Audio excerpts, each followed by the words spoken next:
Au moins 6 morts à Bata dans la commune de Cocody. Les victimes ont ingurgité une boisson traditionnelle. Les enquêtes sont en cours pour situer les responsabilités. Et puis une quarantaine de migrants ont trouvé la mort dans un centre de détention près de Tripoli lors d'un raid aérien. C'est en Libye. Bonsoir et bienvenue dans le journal. Boris est avec nous comme tous les soirs pour parler de la CAN. Bonsoir Boris. Bonsoir Annie. Il n'y a pas eu de match aujourd'hui, une pause avant les huitièmes de finale qui vont se dérouler vendredi prochain. Les huitièmes de finale débutent le vendredi prochain, mais dans ce numéro de Écho des CAN, nous allons faire le bilan du premier tour, parler des tops et des flops. Qu'est-ce qui a marché pendant ce premier tour? Qu'est-ce qui n'a pas marché pendant ce premier tour? Merci Boris, restez avec nous, nous revenons à vous dans quelques minutes. Un mot de santé un mot d'économie plutôt pour plus de 4000 PME. Les marchés approuvés dans le cadre de la commande publique sont passés de plus de 915 milliards de francs CFA en 2017 à un peu plus de 1189 milliards de francs CFA en 2018 avec 4835 PME. Bien que les commandes connaissent une hausse, les PME enregistrent des retards de paiement de leurs factures. Un atelier de sensibilisation de ces PME sur les procédures et détails de règlement de la dette publique a été donc initié pour renforcer les capacités de ces PME sur le circuit d'exécution de la défense publique. Colette Ilboudo, Noussangari, Dangui. Moteur de la croissance économique ivoirienne, les PME représentent 98% des entreprises ivoiriennes et 20% du PIB. Elles jouent également un rôle crucial dans la création d'emplois avec 23% des emplois modernes. Seule ombre au tableau, ces petites et moyennes entreprises rencontrent d'énormes difficultés dans le paiement de leurs factures par l'État. La commande publique est un outil puissant et au niveau de la Côte d'Ivoire, l'État a pris des dispositions pour qu'au moins 20% de la commande publique revienne aux PME. Le défi auquel nous faisons face, c'est que certaines PME semblent ne pas bien comprendre le processus de paiement et bien sûr parfois mentionnent que le délai de paiement va dans les 90 jours. Et pourtant, au niveau de l'État, notamment au niveau des services et ministères de l'économie et des finances, beaucoup d'efforts sont faits par le gouvernement, beaucoup d'outils sont mis en place. Comment informer et sensibiliser ces PME sur l'ensemble des dispositions mises en place par le gouvernement pour réduire les délais de paiement des factures, leur permettre de se développer et contribuer à la richesse et à la création d'emplois? Pour répondre à cette question, un cercle d'échange est mis en place pour les éclairer. Le délai moyen de paiement est de 90 jours. Cela est une volonté affirmée, annoncée par les autorités de ce pays et l'État fait tout pour contenir ce délai-là. En réalité, il faut bien comprendre ce que nous appelons 90 jours. 90 jours à compter de la date de prise en charge par les services du Trésor. Sauf qu'en amont, beaucoup de diligences sont censées avoir été complètement remplies par les entreprises quant à la complétude de leur dossier de soumission. Ce cercle d'échange qui a réuni les acteurs du monde économique est une initiative de l'agence Côte d'Ivoire PME. Sachez que la validité des cartes nationales d'identité est prolongée au 30 juin 2020 par un décret. L'annonce a été faite lors du Conseil des ministres de ce jour. Plus de 20 000 accouchements ont été enregistrés depuis 2009 à la maternité Dominique Ouattara du quartier Bardo de San Pedro, un chiffre qui témoigne de la baisse des fréquences des accouchements à domicile. La fréquence des accouchements à domicile qui est passée de 70% en 2009 à 5% en 2019, selon la directrice de la maternité, Sam Kounan. La maternité Dominique Ouattara, située dans le quartier Bardo Terre Rouge de San Pedro, a 10 ans. Construite en 2007 par l'Union européenne, puis inaugurée en 2009 par Dominique Ouattara, cette maternité enregistre à ce jour 20 809 accouchements assistés, faisant baisser les accouchements à domicile qui sont passés de 88 en 2009 à 7 en 2018. Depuis l'inauguration par la première dame, Mme Dominique Ouattara, les données ont changé. Les fréquentations de la maternité ont augmenté. En 2009, nous étions à 70% de taux d'accouchement à domicile. Ce qui a favorisé beaucoup de morts de mères et d'enfants. Mais aujourd'hui, nous sommes à 5% du taux d'accouchement à domicile. c'est le lieu ici de dire merci, un grand merci à Madame la Première Dame Dominique Ouattara qui n'a jamais cessé d'aider cette maternité qui porte son nom.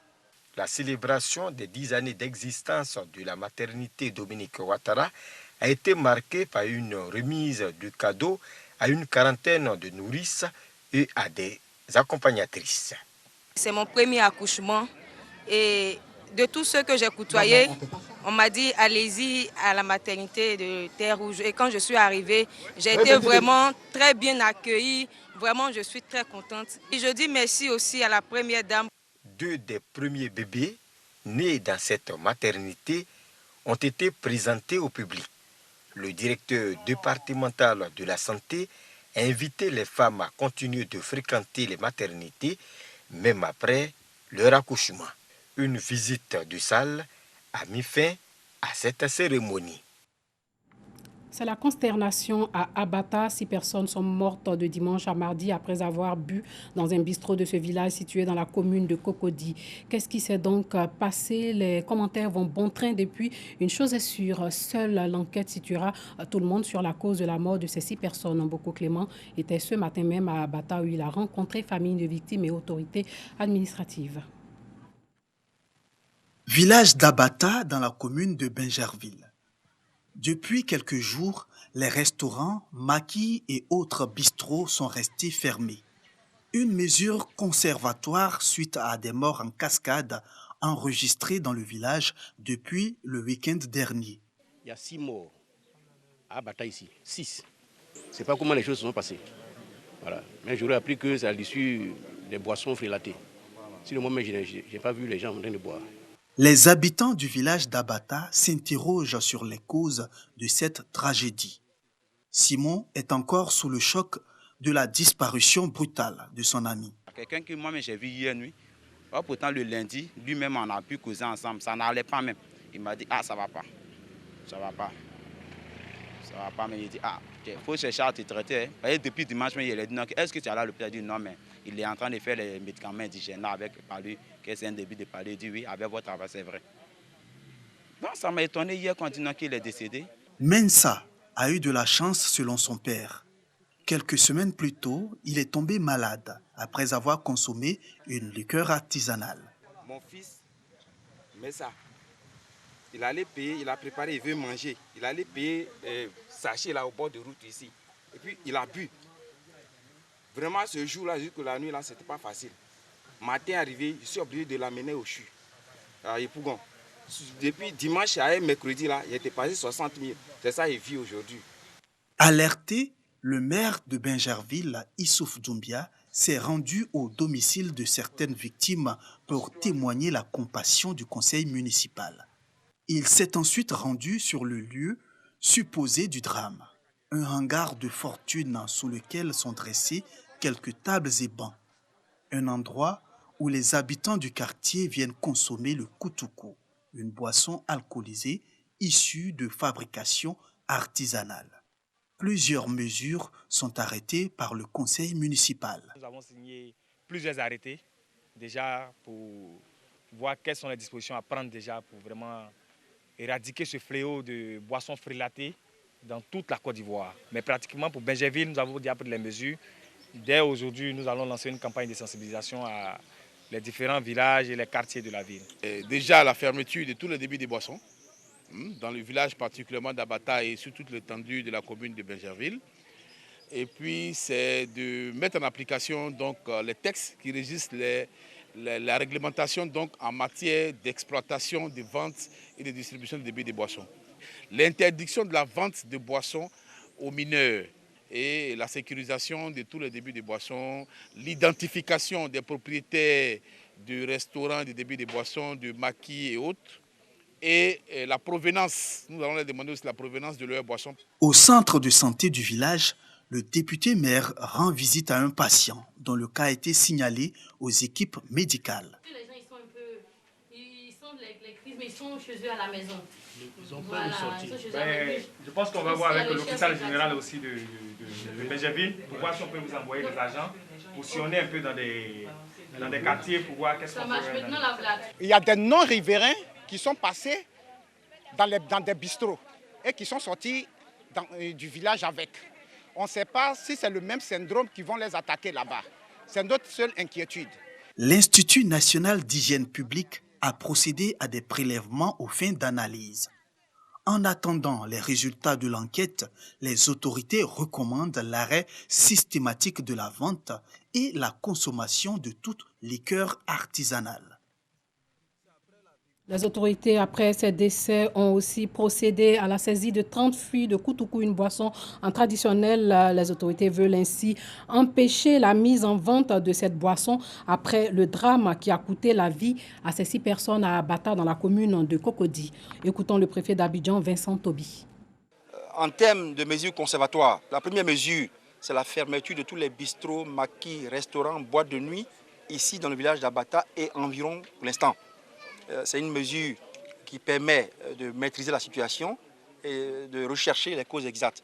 Deuxième mesure, c'est au niveau de la sensibilisation. Nous demandons aux populations de ce village qui auraient éventuellement acheté ces boissons-là de ne pas les consommer. Troisième mesure, c'est que la notabilité du village sensibilise tous les foyers et tout le monde au respect des mesures que je viens d'énoncer. Et autre mesure, c'est la veille sanitaire. Le ministère de la Santé et tous les services de la santé, le district et l'INHP ont donc mobilisé les centres de santé publics et ont apporté des ambulances supplémentaires pour transporter les cas suspects si besoin est. Hors de chez nous en Libye, près de 40 migrants ont été tués dans une frappe aérienne contre leur centre de détention dans la banlieue de Tripoli, attribuée aux forces du maréchal Khalifa Haftar, qui tente depuis 3 mois déjà de s'emparer de la capitale. Au moins 70 d'entre eux ont également été blessés dans l'attaque, selon un bilan préliminaire fourni par un porte-parole des services de secours. 120 migrants étaient détenus dans le hangar quand il a été touché. C'est parti pour Écho des Cannes.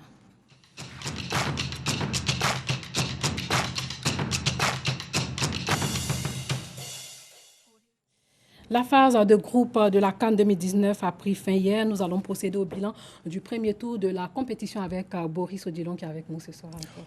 Eh bien, amis, pour le bilan de ce premier tour, on va y aller rapidement. 36 matchs joués pour 68 buts inscrits, une moyenne de 1,88 buts par match. Le premier tour, on a eu, pour les premiers matchs de poule, on a eu 27 buts inscrits. La deuxième journée, 16 buts. Et pour la troisième journée, 25 buts inscrits. Les arbitres ont distribué 116 cartons jaunes et 3 cartons rouges.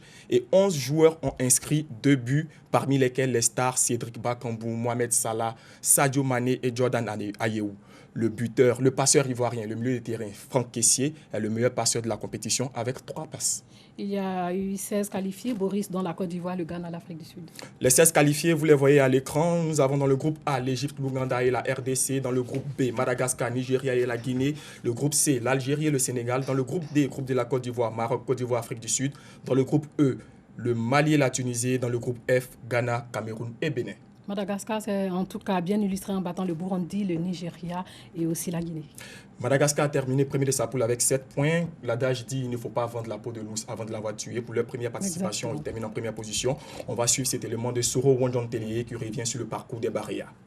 De ces 10 points obtenus en 6 rencontres durant les phases de qualification de la CAN 2019, Madagascar a fini deuxième de son groupe derrière le Sénégal, obtenant ainsi sa première qualification pour une phase finale de Coupe d'Afrique des Nations. Logé dans la poule B avec le Nigeria et la Guinée, des habitués de la compétition, Madagascar fait naître de grands espoirs dans la compétition en accrochant d'entrée le séries nationales avant de battre le Burundi lors de leur deuxième sortie. Avec 4 points en 2 sorties, les Malgaches galvanisés vont écrire l'une des plus belles pages de cette 32e édition de la CAN en battant le Nigeria, 3 fois vainqueur de l'épreuve, sur le score de 2-0 lors de l'ultime match de poule. Les Barrières sont premiers de la poule B avec 7 points et qualifiés pour le tour suivant. Jusqu'où s'arrêteront-ils? Rendez-vous est pris pour le dimanche 7 juillet 2019 à Alexandrie pour le 8e de finale face à la République démocratique du Congo. Okay. Quel bilan pouvons-nous faire de la participation de la Mauritanie, Maurice? Première participation des Mourabitoun, ils sont éliminés, ils ne vont pas participer au deuxième tour de cette compétition, mais leur entraîneur Corentin Martins est tout de même satisfait de ses joueurs. Et les joueurs ougandais ont refusé de s'entraîner. Pourquoi, Boris? Ils ont réclamé une prime supplémentaire après avoir reçu plus de 8 millions chacun de la part de la fédération.